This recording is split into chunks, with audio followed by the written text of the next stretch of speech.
नमस्कार, सुस्वागतम, वेलकम, अभिनंदन। मैं हूं डॉक्टर वाई राखी। कैसे हैं आप लोग? कमेंट्स में जय माता दी जरूर लिखिए। आप लोगों की पोटलियों की पूजा लगातार चल रही है। अगर अभी तक आपने पोटली का ऑर्डर नहीं किया है, दीपावली सर पर है, तो पोटली का ऑर्डर कीजिए। लिमिटेड पोटलियां हैं जो हमें आपके घर पहुंचानी है ताकि आपका भाग्योदय जरूर हो। और पोटली के लिए आपको हमें अपना नाम, गोत्र और घर का जो सबसे बड़ा मुखिया है ना, केवल उसी का नाम दीजिएगा। उसके नाम से पूजा होगी और ये पूजा 9 दिन नवरात्रों में आपके नाम से होगी। लेकिन जो पूजा का सामान है वो अभिमंत्रित उस लक्ष्मी पूजा से ही हो रहा है जिसके दर्शन मैंने आपको करवाए थे। उसके बाद रामायण, उसके बाद सत्यनारायण भगवान की कथा। तो नियमित रूप से आपकी पूजा का जो सामान है वो लक्ष्मी के मंत्रों से अभिमंत्रित हो रहा है। ये पोटली बनाकर आपको दशहरे वाले दिन, 10वीं वाले दिन डिस्पैच की जाएगी, यानी कि कोरियर की जाएगी। आप चाहें तो बाय हैंड आकर भी, अगर आप दिल्ली में रहते हैं तो ये पोटली ले सकते हैं। पिछली बार की पोटली को आप निकाल कर अपने ही कबर्ड के, मतलब अपने ही घर की दूसरी अलमारी में रखिएगा। लेकिन इस पोटली को वहां रखिएगा जहां पर आप अपना धन, कैश और सोना रखते हैं। चाहें तो आप इस पोटली को घर के मंदिर में भी रख सकते हैं, लेकिन पोटली का ऑर्डर ज़रूर करें आप, क्योंकि ये पोटली धन बरसाएगी। हमने गणपति महाराज को बहुत अच्छे से मनाना है, क्योंकि इस बार गणेश जी आपके घर लक्ष्मी को लेकर ज़रूर आएंगे। इन 10 दिन में जब हम गणेश जी धरती पर हैं, उनकी पूजा कर रहे हैं, तो पोटलियों का सभी सामान पूजित किया जा रहा है, अभिमंत्रित किया जा रहा है। तो पोटली के लिए जल्दी ऑर्डर कीजिए इन तीनों नंबरों पर जो ऊपर बैनर में है। लेकिन जब भी आप पोटली का ऑर्डर करें, वीडियो कॉल कर मुझे देखें या ना देखें, लेकिन इस ऑफिस को ज़रूर देखें आप, ताकि किसी गलत राखी के हाथ में ना फंसे आप। जय माता दी। ओम नमो भगवते वासुदेवाय नमः। आज मैं वासुदेव की बात नहीं कर रही हूँ, आज गणेशा की बात कर रही हूँ। आज मैं आपको बताऊंगी गण एकमात्र मंत्र है जिससे आपका जीवन बदल सकता है। आज मैं आपको बताऊंगी अगर आपको महावरदान चाहिए तो गणेश को कैसे मनाएं। लेकिन इसके लिए आपको करना पड़ेगा थोड़ा सा इंतज़ार। कल सुबह आप मेरा यूट्यूब चैनल ज़रूर देखें। नमस्कार, मैं हूं डॉक्टर वाई राखी। सुस्वागतम, वेलकम, अभिनंदन। आपके अपने चैनल पर मैं आपका स्वागत, अभिनंदन करती हूँ। मैं हूं आपकी होस्ट एंड दोस्त, बिलीव इन कर्मा।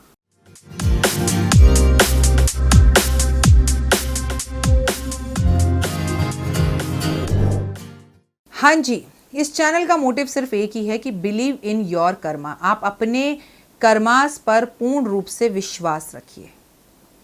अगर आपको अपने कर्मा पर विश्वास है तो गणपति महाराज 10 दिन के लिए धरती पर आ रहे हैं। क्या क्या करेंगे हम, कैसे गणेश को मनाएंगे, तमाम तरह की बातें और ख्याल हमारे दिल में है। अगर आपको भगवान गणेश से चाहिए वरदान, तो मैं जो कुछ उपाय बताने जा रही हूँ, चमत्कारी गणपति के छोटे छोटे टोटके और उपाय, उन्हें ज़रूर कर लें। मंत्र है गण, केवल एक मंत्र है गण। गा लिखा और उसके ऊपर जो है आपने ना की मात्रा डाल दी, गण, केवल गण बोलना है। सबसे पहले इन 10 दिन में आप एक मंत्र बोलते रहें, और कम से कम जब आप अपने ऑफिस की तरफ घर से निकलें या वर्क फ्रॉम होम कर रहे हैं और कोई घर से ही काम स्टार्ट कर रहे हैं, तो भी आप गण शब्द ज़रूर बोलें। तो गणेश जी की विशेष कृपा आप पर होगी, क्योंकि ये गणेश जी का बीज मंत्र है और गणेश जी की बहुत ज़्यादा कृपा आप पर बरसने लगी।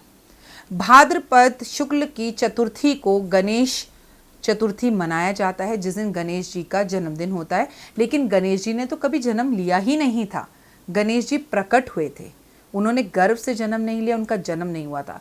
उनकी माँ पार्वती नहा रही थी और नहाते नहाते उन्होंने अपनी हल्दी, अपनी मैल उतारी और उससे एक पुतला बनाया और उसके अंदर प्राण डाल दिए अपनी शक्ति से, और गणेश जी प्रकट हो गए। तो वो जिस दिन प्रकट हुए वो दिन भाद्रपद शुक्ल पक्ष का, मतलब भाद्रपद शुक्ल पक्ष की चतुर्थी का ही दिन था। उसे हम गणेश चतुर्थी या गणेश उत्सव या गणेश जन्मदिन के हिसाब से मनाते हैं। 10 दिन के लिए गणेश जी धरती पर रहते हैं और हम भक्तों के सभी मनोकामनाओं को पूर्ण करते हैं और नेगेटिविटी धरती पर जितनी हो उसे हटाते हैं। इस बार गणेश जी 22 तारीख को, यानी 22 अगस्त को धरती पर आ रहे हैं और 22 अगस्त से लेकर अनंत चतुर्दशी तक हमारे साथ 10 दिन रहेंगे। अनंत चतुर्दशी तक हम भगवान को कैसे मनाएं, क्या उपाय करें, क्या पूजा करें, यही हम एक सीरीज़ बना चुके हैं और इसकी हर रोज़ की एक वीडियो हम आपको भेज रहे हैं, आपके साथ जोड़ रहे हैं, ताकि इस वीडियो में आप अलग अलग तरीके से अपनी सहूलियत से गणेश की पूजा कर सकें और गणेश को मना सकें। कहते हैं गणेश जी की पूजा आप मोती की माला से करें, लाल चंदन की माला से करें, लेकिन आज मैं आपसे कहूँगी कि गणेश जी को अगर आप हल्दी की माला से उनकी पूजा करें तो वो बेहद ज़्यादा प्रसन्न होते हैं, बेहद जल्दी सभी तरह के वरदान देते हैं और आपकी हर मनोकामना को पूर्ण करते हैं। क्योंकि उनकी माँ जब नहा रही थी तो उन्होंने हल्दी से ही उनका निर्माण किया था। इसलिए हल्दी की माला पे ओम गण गणपते नमः का जाप उन्हें बेहद पसंद आएगा। आप इसी जाप को अगर करते रहें और खाली गन गन गन ये बीज मंत्र का जाप इन 10 दिन में करें तो जाप से आपकी हर मनोकामना पूर्ण होगी। मैंने आपको कई बार कहा है, कलयुग में केवल दान और जाप का ही महत्व है। और ये मैंने अभी जब घर में अखंड रामायण हुई तो मैंने देखा, पढ़ा, सुना, समझा और जाना कि जब रामायण बिल्कुल ख़त्म होने पर थी, 1-2 पेज रह गए थे, तो उसमें जितनी भी चौपाइयाँ थी उसमें बेसिकली बात यही थी कि कलयुग के अंदर दूसरे की मदद, दूसरे की दुआओं में रहना और दूसरे के लिए दान पुण्य करना सबसे महत्वपूर्ण बात है। मज़े की बात आपको पता है क्या है कि हम ये सोचते हैं कि कलयुग में श्राप नहीं लगते, लेकिन कलयुग में बददुआ और दुआ होती है। तो आप बददुआओं से भी नहीं बच सकते और दुआओं से भी नहीं बच सकते। इसलिए आप जो देते हैं आपको वही मिलता है। मैं बार बार आपसे एक ही बात कहती हूँ, गिव द कॉम्प्लीमेंट्स, खुश रहो। पूरे दिन में ऐसा काम ज़रूर करो जिससे किसी के चेहरे पर मुस्कान आए। अपने देश और दुनिया से प्यार करो, अपने माता पिता से प्यार करो, अपने परिवार, अपने बच्चों से प्यार करो। सबसे पहली बात कि खुद से प्यार करो, खुद को कॉम्प्लीमेंट दो ताकि सब खुश रहें और सबके साथ आप भी खुश रहें। आपको जब भी गणेश जी को अपने घर में बिठाना है, 1 दिन, 1.5 दिन, 2 दिन के लिए या आधे दिन के लिए, जैसी भी आपकी इच्छा हो, आप गणपति लाते भी हैं, नहीं भी लाते, तो आपके घर में जो गणपति हैं आप उसी की अगर पूजा करते हैं तो गणेश जी को सफाई का बेहद ज़्यादा शौक है। स्वच्छता, पवित्र होकर सात्विक तरीके से उनकी पूजा करें। नॉनवेज इस 10 दिन ना खाएं, आप त्याग की भावना रखें। आप अंडा भी ना खाएं तो बेहद अच्छा होगा, लहसुन प्याज भी ना खाएं तो बेहद अच्छा होगा। सात्विक तरीके से उनकी पूजा करें और चाहे पूजा में आप उन पर सिर्फ दूबा अर्पण कर दें, एक मोदक का भोग लगा दें, वो भी ना हो तो लड्डू का भोग लगा दें, वो भी ना हो तो सिंदूर उन पर अर्पण कर दें। सिंदूर लाल चढ़ायो गज्जा गजमुख को, महिमा कही न जाए साईं सुरवर को। तो गणेश महाराज केवल आपकी इन छोटे छोटे उपायों और रेमेडीज से भी बेहद खुश हो जाते हैं। अगर आपका विवाह नहीं हो रहा किसी ऐसे शख्स से जिसे आप बेहद ज़्यादा प्यार करते हैं, मन चाहा विवाह नहीं हो पा रहा है, मन चाहा विवाह करना है, तो भगवान गणपति जी को श्रृंगार अर्पण करें। उन्हें पीला रंग बेहद ज़्यादा पसंद है। पीले या ऑरेंज कलर के कपड़े उन्हें पहनाएं, पीले या ऑरेंज कलर के फूल उन्हें अर्पण करें, जैसे कि गेंदे का फूल, और ये अर्पण करके उनके समक्ष बैठकर अपनी मन्नत बोल दें। अगले दिन पंडित जी के पास जाएं और बोलें, पंडित जी आपने जो गणेश जी के पुराने कपड़े उतारे हैं, हमारे नए कपड़े आपने उन्हें पहना दिए, पुराने कपड़े जो उतारे हैं वो हमें दे दीजिए। और नए कपड़े गणेश जी ने आपके पहन ही लिए हैं, वो पुराने कपड़े लाकर आप अपने वस्त्रों में अलमारी के अंदर छुपा कर रख दीजिए। इससे निश्चित ही रूप से आपका विवाह जल्द होगा और जिससे आप चाहते हैं उससे होगा। अगर आपकी संतान नहीं हो रही और मन चाहिए संतान चाहिए, जी बेटा ही चाहिए, जी बेटी ही चाहिए, जी जुड़वा ही चाहिए, तो आपको भगवान को फलों की माला अर्पण करनी चाहिए। सेब है, बाजार में मौसमी है, केला है, ठीक है, आम भी इस वक्त हैं, उनकी माला बनाइए और माला बनाकर भगवान को अर्पण कर दीजिए। शाम के समय मंदिर फिर वापस जाइए, मतलब सुबह ही माला अर्पण कर दीजिए और भगवान से कहिए कि पंडित जी उस फलों में से मुझे कोई एक फल दे दीजिए। संकेत समझिए, अगर पंडित जी आपको सेब देते हैं तो निश्चित ही आपका विवाह होने वाला है। अगर पंडित जी आपको आम देते हैं तो तरक्की और प्रमोशन होने वाला है। अगर पंडित जी आपको केला देते हैं तो निश्चित ही रूप से आपकी कोई यात्रा होने वाली है, आपका जीवन अब चलने वाला है। और भी कई तरह के फल हैं। अगर आपको मौसमी देते हैं तो आपकी सेहत अच्छी और सही रहेगी। और सभी फल दे देते हैं कि भाई ये माला ही पूरी तुम ले जाओ, या 2 तरह के फल भी दे देते हैं, पर भगवान के श्री चरणों से अगर कोई भी फल मिलता है तो वो वशीभूत ज़रूर होता है। अगर आपने अपने घर के अंदर गणपति को बिठा रखा है तो भी बहुत ही उत्तम है। सुबह माला चढ़ाइए, शाम को उतारिए और उन फलों को खाइए, बांटिए और औरों को भी अवश्य ही खिलाएं। ये जादुई उपाय मैं आपको बता रही हूँ कि क्या करें इन 10 दिन के अंदर कि मन चाही इच्छा आपकी पूरी हो।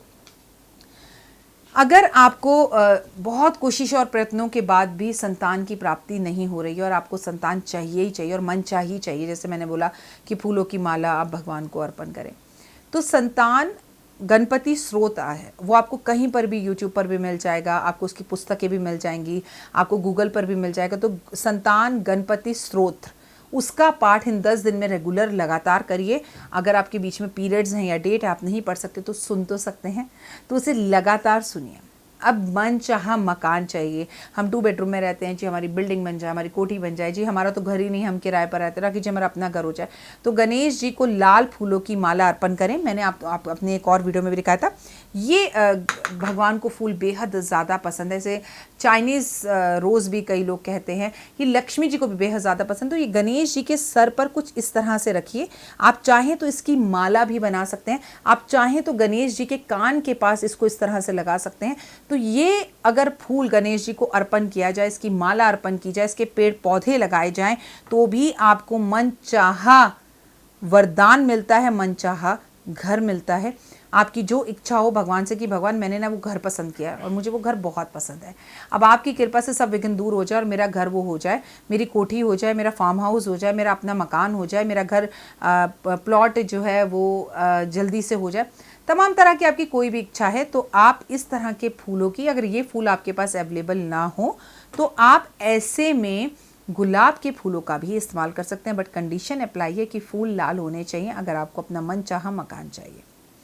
अगर आपको नौकरी चाहिए, चाहे वो सरकारी नौकरी हो, चाहे वो प्राइवेट नौकरी हो, चाहे नौकरी में परमिशन या इंक्रीमेंट चाहिए, तो अपनी उम्र के बराबर लड्डू भगवान को चढ़ाने चाहिए। अगर आप 20 साल के हैं तो 20 लड्डू चढ़ाइए, अगर आप 44 साल के हैं तो 44 लड्डू चढ़ाइए, अगर आपकी उम्र 30 साल है तो 30 लड्डू भगवान को चढ़ाइए। उसके बाद इन लड्डुओं को छोटे छोटे बच्चों के अंदर या ज़रूरतमंद व्यक्तियों के अंदर, गरीब कहना गलत होगा या भिखारी कहना गलत होगा, ज़रूरतमंद व्यक्तियों के बीच में जिन्हें इनकी ज़रूरत है, जो मंदिर के बाहर बैठे रहते हैं कुछ भी दक्षिणा लेने के लिए, उनमें बांटिए।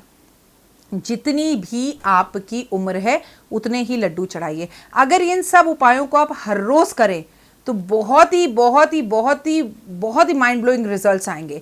लेकिन अगर आप हर रोज़ नहीं कर सकते तो कम से कम इन 10 दिन में इन उपायों को कम से कम एक बार ज़रूर करें। आप एक मज़े की बात बताऊं आपको, ज़रूरी नहीं है कि ये सब उपाय करने के लिए आपको मंदिर जाना है। मैं आपको फिर से क्लियर कर रही हूँ, लॉकडाउन का टाइम है। अगर गणपति आपने घर में बिठा रखे हैं तो भी कर सकते हैं। अगर आपने गणपति घर में नहीं बिठा रखे तो लक्ष्मी गणेश तो घर पर होंगे, उन गणेश जी के साथ भी आप इन उपायों को बिंदास कर सकते हैं। कहते हैं कि चतुर्थी वाले दिन, जिस दिन इनका जन्म हुआ था, उस दिन हम चंद्रमा के दर्शन नहीं करते। हम चंद्रमा के दर्शन क्यों नहीं करते? अब एक गणेश जी का जन्म हुआ, सारे देवी देवता आए, सब बेहद खुश हो गए, कितना प्यारा गणपति पैदा हुआ है। तो किसी ने उन्हें मालपुए खिलाए, किसी ने उन्हें लड्डू खिलाए, किसी ने उन्हें फल खिलाए, किसी ने उन्हें भोजन कराया। अब गणेश जी का पेट तो ऐसे लंबोदर, इतना बड़ा पेट बाहर निकल गया। अब गणेश जी चलें तो वो लुढ़क जाएं, एक कदम चलें और लुढ़क जाएं, एक कदम चलें और लुढ़क जाएं। अब ये देखकर चंद्रमा जोर जोर से हंसने लग गया और गणेश जी का बहुत मजाक उड़ाया। जब पार्वती माँ ने ये करते हुए चंद्रमा को देखा तो श्रापित कर दिया कि आज चतुर्थी वाले दिन तेरे दर्शन जो भी करेगा उसको कलंक लगेगा, वो पाप का भागी बनेगा, उसका बुरा होगा ही होगा। अब चंद्रमा डर गए। पार्वती का माँ का श्राप तो कभी गलत नहीं रह सकता। विष्णु जी के पास गए, माफ़ी मांगी। विष्णु जी आए, बोला माँ माफ़ कर दो, कोई रास्ता निकालो। तो उन्होंने बोला नहीं, इन्होंने तो मेरे बालक का मजाक उड़ाया। अब आपके बच्चे का कोई मजाक उड़ाए, उसे काला कह दे, गोरा कह दे, मोटा कह दे, पतला कह दे, तो बुरा तो लगता ही है, सीरियसली लगता ही है ना। तो पार्वती माँ ने बोला नहीं, अब तो कुछ नहीं हो सकता, मैं तो जो श्राप दे चुकी हूँ वो दे चुकी हूँ। जो भी चंद्रमा के दर्शन करेगा मेरे पुत्र के जन्म वाले दिन, चतुर्थी वाले दिन, भाद्र पक्ष की शुक्ल चतुर्थी के दिन, शुक्ला चतुर्थी के दिन, उसको निश्चित ही रूप से कलंक लगेगा। अब बहुत परेशान विष्णु जी और चंद्रमा जी तो घबरा गए, पसीने पसीने हो रहे। खैर, कहते हैं सज्जन पुरुष की एक निशानी होती है कि उससे कोई माफ़ी मांगे तो वो माफ़ कर देता है। क्या आपसे कभी किसी ने माफ़ी मांगी? मैं आपसे एक बात बताऊँ, मेरे बहुत क्लोज़ फ्रेंड्स ने मेरे साथ बहुत बुरा किया, फिर मुझसे माफ़ी मांगी, मैंने माफ़ भी कर दिया। लेकिन कुछ लोगों की फितरत ऐसी होती है कि वो बार बार गलती करते हैं, तो मैं बार बार माफ़ नहीं करती हूँ। ये मैं अपना पर्सनल एक्सपीरियंस बता रही हूँ। एक बार कर दिया, 2 बार कर दिया, तीसरी बार ना मैं ऐसे इंसान से कट जाती हूँ। मैं उसका फ़ोन उठाना बंद कर देती हूँ, उसे फ़ोन करना बंद कर देती हूँ, उसे ब्लॉक कर देती हूँ कि भाई तुम बहुत ऊँचे इंसान हो, हम तुम्हारे लायक ही नहीं है, हम हट रहे हैं। तुम कहते ना, तुम रूठे हम छूटे, बस आप अपने घर, मैं अपने घर। मैं अब शब्द नहीं बोलती, मैं गलत नहीं बोलती, बट मैं रास्ता काट लेती हूँ। और यही सलाह प्रैक्टिकली मैं आपको भी दूंगी, निंदा मत करो, साइड हो जाओ। चंद्रमा के दर्शन अशुभ, अब ऐसे कैसे हो सकता है? चतुर्थी वाले दिन चंद्रमा के दर्शन अशुभ। करवा चौथ, वो भी चौथ पर होता है, अभी कैसे होगा भाई? सब डर गए। चंद्रमा ने माफ़ी मांगी, माँ ने कहा चलो ठीक है, एक कहानी है, उस कहानी को सुन लोगे। उस कहानी को सुनने के बाद अगर कोई भी तुम्हारे दर्शन करता है तो उसे पाप और मिथ्या नहीं लगेगी, लेकिन कहानी सुनने के बाद अपने सर पर थोड़े से चावल या फूल अवश्य रख ले। तो जिस दिन मेरे बेटे का जन्म है उस दिन ये कहानी भी सुननी होगी। अब श्री कृष्ण भगवान को भी ये बात पता नहीं चली और उन्होंने चंद्रमा के दर्शन गणेश चतुर्थी वाले दिन कर लिए और उन पर कलंक लगा, चोरी का इल्ज़ाम लगा। खैर कृष्ण जी पे तो बहुत से इल्ज़ाम लगे, बहुत सी चीज़ें लगी। लोग कहते हैं कि महाभारत उन्हीं की रचाई हुई थी। कृष्ण जी ने पर चोरी का इल्ज़ाम लगा कि सनातन मणि उन्होंने चोरी कर ली है।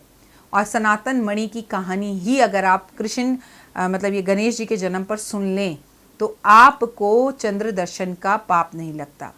लेकिन एक बार पार्वती के माँ मुख से निकली बात कभी गलत नहीं हो सकती। कथा तो मैं भी सुनती हूँ और 5 मिनट स्टोरी पर कथा आपको भी मैं ज़रूर सुना दूँगी। लेकिन आप लोगों से मेरा एक निवेदन है, क्या ही हो जाएगा अगर एक दिन हम बाहर नहीं निकलेंगे, क्या ही हो जाएगा अगर हम चंद्रमा के दर्शन नहीं करेंगे। तो मैं तो गणेश चतुर्थी वाले दिन शाम 6 बजे के बाद ना सुरेश जी को ना देव को घर से बाहर निकलने ही नहीं देती, क्योंकि बाय हुक गलती से ना नज़र चली जाती है और आगे पीछे चंद्रमा कभी नहीं दिखेगा, ढूंढना पड़ता है, लेकिन इस दिन चंद्रमा ज़रूर दिखाई दे जाता है। तो मेरे परिवार से मेरा ये निवेदन है कि सनातन मणि की कहानी जो है वो मैं आपको ज़रूर सुना दूँगी। समंतक मणि इसका सही नाम है। समंतक मणि की कहानी मैं आपको ज़रूर 5 मिनट्स चैनल पर सुना दूँगी। लेकिन इस कहानी को सुनने के बावजूद भी आप कोशिश कीजिएगा कि आप घर से बाहर ना निकलें और इस दिन चंद्रमा के दर्शन ना करें, क्योंकि माहौल और कुछ बातें ऐसी चल रही हैं कि यहाँ तो चंद्रमा के दर्शन ना भी करो, चतुर्थी हो भी या ना हो, तो लोगों को बोलने में और कलंक लगाने में मात्र 1 मिनट लगता है। क्या ही जाता है किसी में कमी निकालने में। बस ये तो तुम ये कर रहे थे, तुम वो कर रहे थे, तुमने ऐसा किया, तुमने वैसा किया। लेकिन हम ये 3 उंगली भूल जाते हैं जो हमारी तरफ है कि भाई हमें भी तो खुद को देखना है। मनुष्य इस कलयुग के अंदर अपने पाप और अपनी गलतियों को नहीं देखता, इनफैक्ट उसे बहुत हद तक छुपाता है। तो कोशिश कीजिए कि आप इन चीज़ों से बचें। गणेश जी को सिंदूर बेहद पसंद है। सिंदूर लाल चढ़ाए हो तो आप ये समझ लीजिए कि ऑरेंज कलर का सिंदूर और लाल रंग का सिंदूर गणेश जी को ज़रूर चढ़ाना चाहिए। उम्मीद करती हूँ आपको मेरी ये वीडियो ज़रूर पसंद आई होगी। ओम गणेशाय नमः ज़रूर लिखिएगा, वरना सबसे उत्तम व्रत है, शब्द है माँ की जय, यानी जय माता दी। माँ की जय कीजिए, सब अच्छा होगा। फिलहाल मुझे दीजिए इजाज़त, क्योंकि हमने एक सीरीज़ बना रखी है। ये रोज़ पर डे गणेश जी की सीरीज़ आप देखते रहिए। 10 दिन गणेश जी रहने वाले हैं। हर रोज़ एक रोमांचक बातें, रोमांचक कथाएं, रोमांचक चीज़ें गणेश जी से जुड़ी हुई और उनके भोग कि उन्हें क्यों क्या चीज़ पसंद है, कब पसंद है, सब आपको मैं बताते रहूँगी। फिलहाल दीजिए इजाज़त, नमस्कार।